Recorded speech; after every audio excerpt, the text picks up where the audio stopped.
Well, a Triangle area dentist and her husband have created something that may seem impossible, a sugar-free candy that's not just good for you, but also helps you fend off cavities. WNCN's Mike Gonzalez shows us why Tom and Jenny's caramels are what's next. Affectionately known as Dr. Jenny, Dr. Sindura Sitneni says visiting patients in rural North Carolina during her early days in dentistry is what inspired her to come up with a sugar-free, healthy brand of candy that actually tastes really good. They always hear us dentists say, cut out the sugar.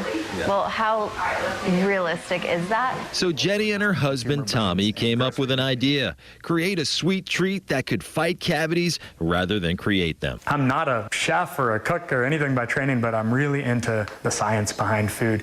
And just like Dr. Jenny, we both have a huge sweet tooth. The UNC Chapel Hill grads came up with Tom and Jenny's vanilla and chocolate caramel. It's a cavity-fighting candy whose main ingredient is xylitol, an all-natural sugar derived from birchwood trees. We made sure it was healthy for the mouth and the body, so it does not cause cavities. In fact, it actually fights the bacteria that causes cavities up to 50 to 70%. That's the basic recipe. Tommy makes the batches of candy in his Morrisville home kitchen. How long has it taken to get to this point where you really got the taste where you wanted it? That's a great question. It took us about 2 years all in to get to the flavor profile, the texture profile we have now. This is the vanilla? That's our original creamy caramel there. All right, let's give this a shot, Tom. Yeah, go for it.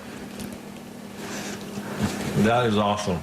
And I gotta admit, this is my fourth one. So I'm not acting though. This is as good as the first one. And that great taste has helped spark sales. On a monthly basis, we're making about 400 bags of candy. That's about 10,000 pieces of candy. You know, this is something dentists can actually believe in because it's designed by a dentist with oral health properties in mind. A candy changing the way we satisfy our sweet tooth.